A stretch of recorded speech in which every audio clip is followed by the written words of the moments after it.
Vamos a la siguiente entrevista. Está con nosotros Cristian Laverde, vocero de la Revolución Ciudadana, lista 5. Él va a dar su criterio respecto de la situación energética en el Ecuador y dentro de su plan de trabajo, la candidata a la presidencia, Luisa González, ¿qué tiene previsto para solucionar este problema? Buenos días, ¿cómo le va? La crisis energética del Ecuador está lejos de superarse. Aproximadamente tenemos un déficit manifestado por el mismo Operador Nacional de Electricidad, SENACE, en un oficio de mayo del 2024 de cerca de 1.040 megavatios. La demanda crece aproximadamente 250 megavatios por año. Más o menos a esta fecha el déficit debe estar entre los 1.300 megavatios. Si actualmente nosotros tenemos energía eléctrica es porque está lloviendo. Y recordemos que nuestra matriz energética es un 70% de energía hidráulica, 28% de energía térmica y aproximadamente un 2% de energías renovables. Entonces está muy lejos de escaparse déficit, ¿no? Han habido 200 megavatios en barcazas y bueno, tenemos la entrada también de Toachi y Piratón, que son 204 megavatios. De ahí hay una barcaza, tercera barcaza que va a entrar y estamos lejos de superar este tema de la crisis. ¿Qué se debe hacer entonces para solucionar eso? Ya, el problema no solo es en la generación. También en el mismo oficio de mayo del Operador Nacional de Electricidad, SENACE, nos indica también el problema de la transmisión. Sí, y el problema también que existe en la distribución y en las pérdidas. O sea, el problema es un problema técnico y un problema también institucional.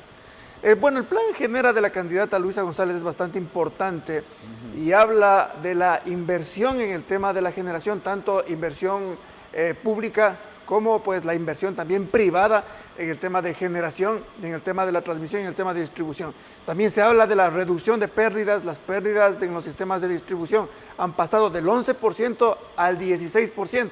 Esos son aproximadamente 200 millones de dólares que pierde el país, ¿sí? Y básicamente no se ha hecho nada en ese tema y ni siquiera se ha hablado en ese sentido. ¿Se habla de fuentes alternativas para no estar dependiendo solamente del invierno? A ver, hay que tomar en cuenta algo.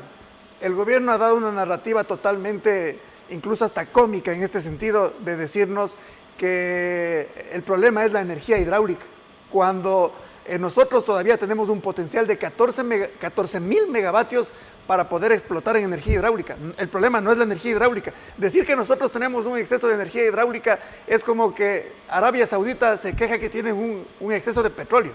Nosotros somos bendecidos al tener energía hidráulica. El problema es que no ha existido la inversión suficiente tanto para poder seguir explotando la energía hidráulica como la diversificación de la matriz energética. Tenemos aproximadamente 2.000 megavatios en lo que es el tema geotérmico, tenemos aproximadamente unos 2.000 megavatios en solar, eólica y más.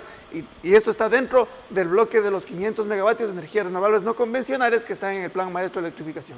¿Ese tipo de inversión que propone la candidata está garantizado? ¿Hay fuentes de dónde sacar la plata para trabajar en eso? Nosotros tenemos, gracias a un asunto de dogma, digamos así, el tema de cerca de 1.000 millones de dólares que les pertenecen a las empresas eléctricas en la reserva que se encuentra en Suiza.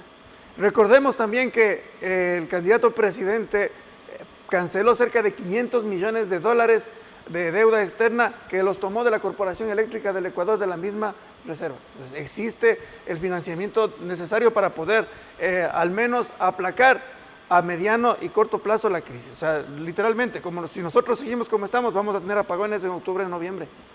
A ver, ¿qué más podemos abonar sobre este tema? A ver, existen los recursos en el tema, para el tema de generación, sí, hay los recursos. Hay una planificación a corto plazo de poder invertir en el asunto de turbinas de gas, que son las más fáciles de poder instalar. Aproximadamente 4 o 5 meses, con una inversión de unos 500 millones de dólares, se puede abonar 800 megavatios en turbinas de gas, que no se ha hecho. Nosotros tenemos incluso el gas propio del campo Amistad, que no se ha explotado para estas turbinas de gas. O sea, lamentablemente, este tema también del campo Amistad ha sido un campo que se ha caído 4 veces la licitación. En este mismo gobierno, un gerente de Petroecuador ingresó Al día siguiente hizo caer la licitación del Campo Amistad y meses después aumentaron los cupos para importación de gas, nosotros teniendo gas natural. Entonces nosotros, al instalar turbinas de gas y al poder explotar el mismo gas que nosotros tenemos en el Campo Amistad, nosotros podemos generar 800 megavatios con una inversión de 400 millones, 500 millones de dólares en 4 meses, que es algo que se necesita hacer ya, pero no se ha hecho por intereses que no sabemos cuáles son.